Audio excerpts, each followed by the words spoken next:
Good morning class. हमने ततारा वामिरों की कथा भाग 1 में पढ़ा था कि लीलाधर मंडलोई की रचनाएं कैसी हैं, ततारा वामिरों और अंडमान निकोबार से इसका क्या संबंध है। ठीक है, अब हम इसमें जब ततारा वामिरों से पूछने लगा था कि तुम्हारा नाम क्या है, तो ततारा अपना नाम वामिरों बता करके और वहाँ से झट से निकल ली। और ततारा ने कहा कि वामिरों तुम दोबारा मिलोगी ना। ततारा ने कहा कि शायद कभी नहीं। ऐसा कहते हुए वो तेज़ी से भाग गए। तो देखिए अब इस भाग 2 में उसके आगे क्या हुआ था। वामिरों बोलती गई, नहीं शायद कभी नहीं। वामिरों ने अनन्य मनस्कतापूर्वक कहा और ऊंचे झटके से लपाती की तरफ, ऊंचा झटका यानी बड़ी तेज़ी से लपाती की तरफ पहुँचे। बेसुध सी दौड़ पड़ी थी, बिना अपना सुध-बुध खोए, एकदम जैसे लग रहा था बस यहाँ से हमें जाना ही है। पीछे ततारा के वाक्य गूंज रहे थे, वामिरों मेरा नाम ततारा है। ततारा ने कहा, वामिरों मेरा नाम ततारा है। जब ततारा बेसुध सी अपने गांव की तरफ दौड़ने लगी तो तेज़ी से ततारा ने कहा कि ततारा वामिरों मेरा नाम ततारा है। तुम कल आओगी या नहीं आओगी मैं नहीं जानता, लेकिन इसी चट्टान पे मैं तुम्हारी प्रतीक्षा करूँगा, तुम्हारी बाट जोहूँगा, अर्थात तुम्हारे रास्ता देखूँगा। वामिरों रुकी नहीं, भागती ही गई। ततारा उसे जाते हुए निहारता रहा। वामिरों घर पहुंचकर भीतर ही भीतर कुछ बेचैनी महसूस करने लगी। उसके भीतर ततारा से मिलने की झूठी छटपटाहट, ततारा से मुक्त होने की एक झूठी छटपटाहट थी।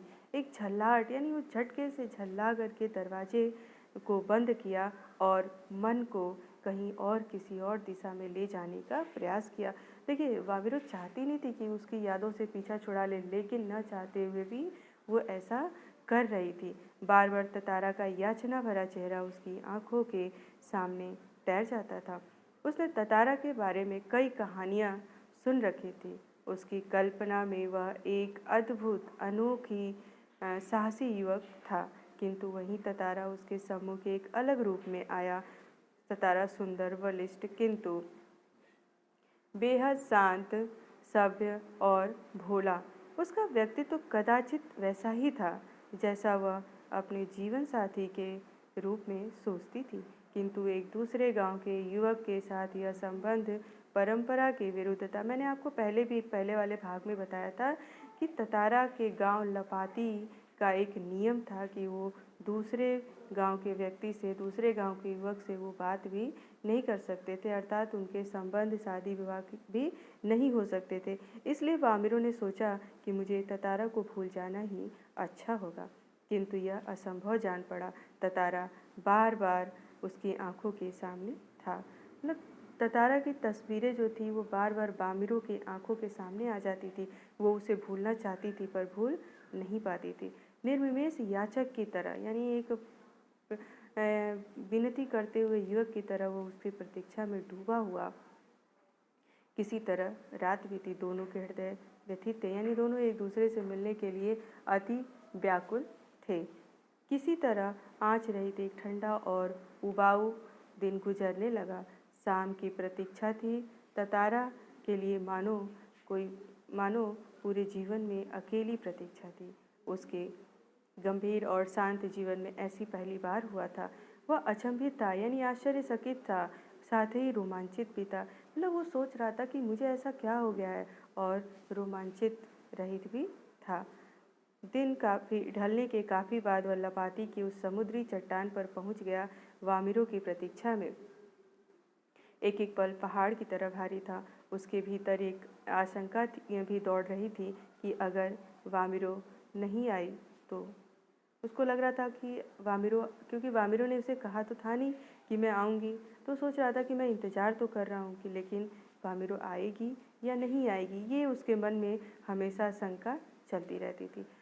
वह कुछ निर्णय नहीं कर पा रहा था, सिर्फ प्रतीक्षारत था। वो कुछ सोच नहीं पा रहा था, सिर्फ उसकी प्रतीक्षा में वहाँ पर बैठा ही था। बस आस की एक किरण, यानी उम्मीद की एक किरण थी जो समुद्र की देह पर डूबती किरणों की तरह कभी डूब सकती थी। वह बार बार लपाती की तरफ अपनी नज़रें दौड़ाता। सहसा यानी अचानक नारियल के झुरमुट में, झुरमुट यानी झाड़, नारियल के झुरमुट में उसे एक आकृति एक चित्र, एक आकृति दिखा साफ हुई कि और कुछ नहीं। यह उसकी खुशी का ठिकाना न रहा। सचमुच वह वामिरो थी। लगा जैसे वह घबराहट में थी। ऐसा वामिरो को देखकर लग रहा था कि वो घबराहट में थी और वो अपने आप को छुपाते हुए कि कोई और उसके गांव का ना देख ले, बीच बीच में इधर उधर उसकी दृष्टि दौड़ाना। तेज कदमों से चलती हुई ततारा के सामने आकर ठिठक गई, एकदम रुक गई। दोनों शब्दहीन थे। दोनों एक दूसरे को जब देख करके अचंभित हो गए तो शब्दहीन हो गए। उनके पास कुछ शब्द नहीं था। कुछ था जो दोनों के भीतर बह रहा था। बस इतना था कि उन दोनों के मन मस्तिष्क में कुछ चल रहा था, लेकिन उनके पास शब्द नहीं था उसको बयां करने के लिए। एकटक निहारते हुए वे जाने कब तक खड़े रहे। सूरज समुद्र की लहरों में कहीं खो गया था। अंधेरा बढ़ रहा था। अचानक वामिरो कुछ सचेत हुई और घर की तरफ दौड़ पड़ी। ततारा अब भी वहीं खड़ा था, निश्चल निःशब्द। दोनों रोज उसी जगह पहुंचते और मूर्तिवत एक दूसरे को ताकते रहते थे। दोनों ही, ततारा और वामिरो, लगातार लगभग रोज ही उसी जगह मिलते थे, पर मूर्ति की तरह सिर्फ एक दूसरे को देखते थे और शब्दहीन रहते थे। कुछ एक दूसरे से कोई बात वो नहीं कर पाते थे। बस भीतर समर्पण था जो अनवरत बढ़ रहा था। समर्पण यहाँ पे प्रेम को कहा है कि उनके मन में बस एक प्रेम की भावना थी एक दूसरे के लिए, जो लगातार बढ़ती जा रही थी। लपाती के कुछ युवकों ने इस मूक प्रेम को भांप लिया। मतलब उन दोनों को देख करके लपाती गांव के कुछ युवकों ने उसे भांप लिया कि इन दोनों के बीच कोई प्रेम प्रसंग जैसा चल रहा है, और यह खबर गांव में फैला दी। ततारा पासा गांव का था और लपाती गांव की वामिरो थी।